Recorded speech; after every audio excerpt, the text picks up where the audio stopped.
First of all thanks a lot for all the love that you're showing me on YouTube. అంటే మీరు యూట్యూబ్కి చూపించినంత love, అంటే last 4-5 వీడియోస్లో ఎంత రీచ్ వెళ్ళిందో I'm really happy.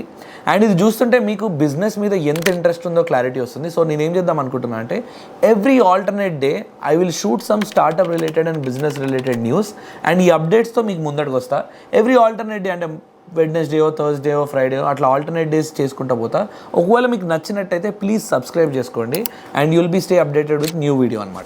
A sub దోగ్లా పనే, ఈ డైలాగ్ ఎక్కడో విన్నట్టుంది కదా. అదే మన అశ్నీర్ గ్రోవర్ చాలా కాన్ఫిడెంట్గా లాంచ్ చేసిన క్విక్ పే, ఆయన థర్డ్ యూనికార్న్ గవర్నమెంట్ నామ్స్ వల్ల బంద్ అయిపోవడం వల్ల ఇప్పుడు ఇంకొక కొత్త యాప్తో వచ్చాడు. ఇది కూడా మళ్ళీ ఫిన్టెక్, దాని పేరు జీరోపే. జీరోపే హెల్త్ కేర్ సెక్టర్ని టార్గెట్ చేస్తుంది. బేసిక్గా ఈయన ఏమంటాడంటే ఈ జీరోపే వల్ల మీరు యాజ్ ఈజీగా అంటే పిజ్జా ఆర్డర్ చేసినంత ఈజీగా మెడికల్ లోన్స్ని యాక్సెస్ చేసుకోవచ్చు. కానీ నేనేమంటా అంటే మెడికల్ లోన్స్ని ఇంత యాక్సెసిబుల్ చేయడం మంచిదేనా? ఎందుకంటే డెట్ ట్రాప్ లాగా మారే ఛాన్సెస్ కూడా చాలా ఉన్నాయి. జీరోపేతోనే మీకు కావాల్సింది ఒక Aadhaar card, pan card, up to 5 lakhs వరకు ప్రీ అప్రూవ్డ్ లోన్ వాళ్ళు ఇచ్చేస్తారు. నువ్వు బ్యాంక్తో కొట్లాడాల్సిన పని లేదు, నీ ఫైనాన్షియల్ రికార్డ్స్తో పని లేదు, సిబిల్ స్కోర్లు తక్కువ ఉన్నా పర్లేదు. కొన్ని ట్యాప్స్ అండ్ బ్యామ్ నీ దగ్గర 5 లక్షలు ఉన్నాయి. సో బేసిక్గా ఎక్కడైతే అశ్నీర్ గ్రోవర్ ఉంటాడో అక్కడ కాంట్రవర్సీ 100% ఉంటుంది కదా. జీరోపేతో వచ్చిన ట్విస్ట్ ఏంటంటే అది యూజర్ని అస్సలు కన్సిడర్ చేయకుండా డైరెక్ట్గా హాస్పిటల్కే బిల్స్ కట్టేస్తుంది అనమాట. దీని అర్థం ఏంటంటే జీరోపే ఇచ్చిన 5 లక్షలు మీ బ్యాంక్ అకౌంట్లో పడవు, డైరెక్ట్గా హాస్పిటల్ బ్యాంక్ అకౌంట్లో పడతాయి. అంటే యూజర్ కన్సిడర్ ఆర్ రీకన్సిడర్ చేసే ఛాన్స్ లేకుండా డైరెక్ట్ హాస్పిటల్కి కట్టేస్తారనమాట. ఇలాంటి క్వశ్చన్స్ రైజ్ అయినప్పుడు వాళ్ళు ఏమంటారంటే జీరోపే మెయిన్ విజన్ వచ్చేసి కన్వీనియన్స్ ప్రొవైడ్ చేయడము, కస్టమర్స్ హెల్త్ మీద ఫోకస్ చేయాలి కానీ ఫైనాన్షియల్ ప్రాబ్లమ్స్ మీద కాదు అంటారు. కానీ ప్రాబ్లం ఏంటంటే మన ఇండియాలో మనం చాలా వరకు స్టూడెంట్స్ కూడా ఇలాంటి డెట్ ట్రాప్స్లో పడేది చూసినాం. మన లేజీ పే అని, పోస్ట్ పే అని చాలా యాప్స్ వచ్చినాయి. వాళ్ళందరూ డెట్ ట్రాప్స్లో ఇరుక్కొని వాళ్ళ పేరెంట్స్కి నెంబర్లు వెళ్ళడం, వాళ్ళ ఫ్రెండ్స్కి మెసేజ్లు వెళ్ళడం, తప్పుడు పిక్చర్స్ పంపించి బెదిరించడం కూడా జరిగింది. సో ఇలాంటి డెట్ ట్రాప్స్లో పడకుండానే గవర్నమెంట్ కొన్ని నామ్స్ తీసుకొచ్చింది. దానికి అగేన్స్ట్గా జీరోపే వ్యవహరిస్తుందేమో అనేది డౌట్. కానీ మనం ఇక్కడ ఒక్కసారి నిజం మాట్లాడుకుందాం. ఎందుకు బ్యాంక్స్ అంత రిజిడ్ పాలసీస్ పెడతాయి లోన్ యాక్సెస్ వచ్చేటప్పుడు? లోన్ ఇవ్వడం వాళ్ళకు మంచిదే కదా, వాళ్ళకు ఇంట్రెస్ట్ వస్తుంది కదా. ఎందుకు పెడతాయి అంటే ప్రతి యావరేజ్ కన్జ్యూమర్ వచ్చి పెద్ద లోన్స్, తన అవకాత్కి మించిన లోన్స్ తీసుకోకూడదని 100% రిజిడ్ ప్రొసీజర్స్ ఇంప్లిమెంట్ చేస్తేనే ప్రాపర్ పర్సన్కి లోన్ వెళ్తుంది అనేది వాళ్ళ ప్లాన్. అట్లా వెళ్ళినప్పుడే వాడి అవకాశంలో ఆ లోన్ ఉంటుంది కాబట్టి వాడిని లోన్ రిటర్న్ చేసే ఛాన్సెస్ ఎక్కువ. వాడు 100% ఈఎంఐ కడతాడు, దానికి అగెయిన్స్ట్ ఇంట్రెస్ట్ కూడా బ్యాంకుకి లాభం పడుతుంది. అట్లా కాదని ఎవరికి పడితే వాళ్ళకి ఇష్టం ఉన్నట్టు లోన్స్ ఇచ్చుకుంటూ పోతే అందరూ డెట్ ట్రాప్లో ఉంటారు. బ్యాంక్ కూడా ఆఖరికి డెట్ తీసుకోవాల్సిందే. కానీ ఇవన్నీ మనకెందుకు? అశ్నీర్ గ్రోవర్ బీయింగ్ అశ్నీర్ గ్రోవర్ ప్రతి ఒక్క ఇండస్ట్రీలో నేను డిస్రప్షన్ తెస్తా అని సెకండ్ థాట్ లేకుండా జీరోపేని స్టార్ట్ చేస్తున్నాడు. సమయమే చెప్తుంది. స్టిల్ ఇది ఒక మంచి విషయం కూడా కావచ్చు, చెప్పలేం, but only time will tell. Next interesting news వచ్చేసి మన బైజూస్ గురించి. నేను రీసెంట్గా ఒక ఇన్స్టాగ్రామ్లో రీల్, ఇంకా యూట్యూబ్లో షార్ట్ అప్లోడ్ చేసిన బైజూస్ కేస్ స్టడీ మీద. మరి ఒకవేళ చూడకపోతే వెళ్ళి చూసేసేయండి.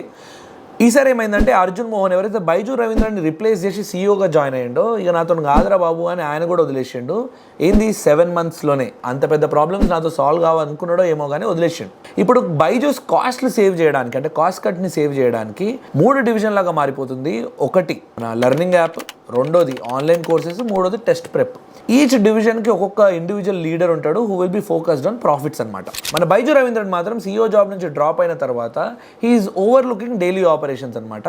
తెలిసిందే కదా, Byju's almost 8,000 crores massive losses report చేశారు ఇన్ ఫైనాన్షియల్ ఇయర్ 2022. సో మనం ఇప్పుడు దీన్ని బైజూస్ 3.0 లాగా కన్సిడర్ చేసుకుందాం. ఈ రీస్ట్రక్చరింగ్ ఇంకా ఫోకస్ ఆన్ ప్రాఫిట్స్ ఈ బైజూస్ని ఎక్కడి వరకు తీసుకెళ్తుందో time will tell. Next interesting news వచ్చేసి పోస్ట్ మ్యాన్ గురించి అనమాట. Postman is a popular tool used by developers to build and share APIs అనమాట.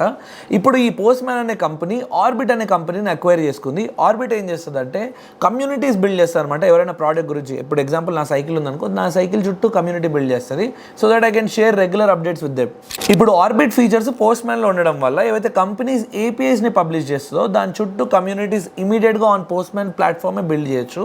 అండ్ వాళ్ళ యూజర్స్ ఎవరైతే ఉన్నారో వాళ్ళతో ఇమీడియట్గా ఇంటరాక్ట్ చేసుకోవచ్చు అనమాట.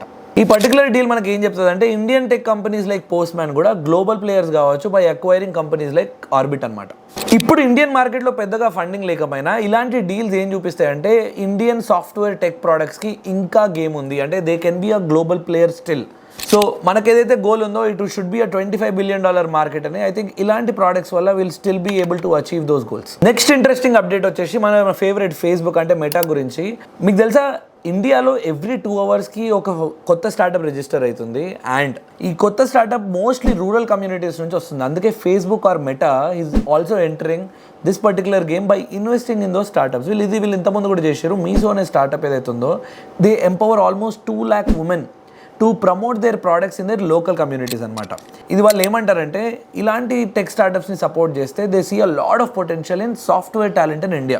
సింపుల్గా చెప్పాలంటే Facebook or Meta they are looking at a large potential that Indian software tech talent has. So they started investing in young startups. Even government కూడా ఇట్లాంటి ఇనిషియేటివ్స్ చాలా తీసుకుంది, చాలా స్కీమ్స్ కూడా ఉన్నాయి. ఒకవేళ మీకు ఇలాంటి స్కీమ్స్ గురించి ఇంకా తెలియాలంటే కింద కమెంట్ చేయండి, నేను దాని లింక్స్ పెడతాను.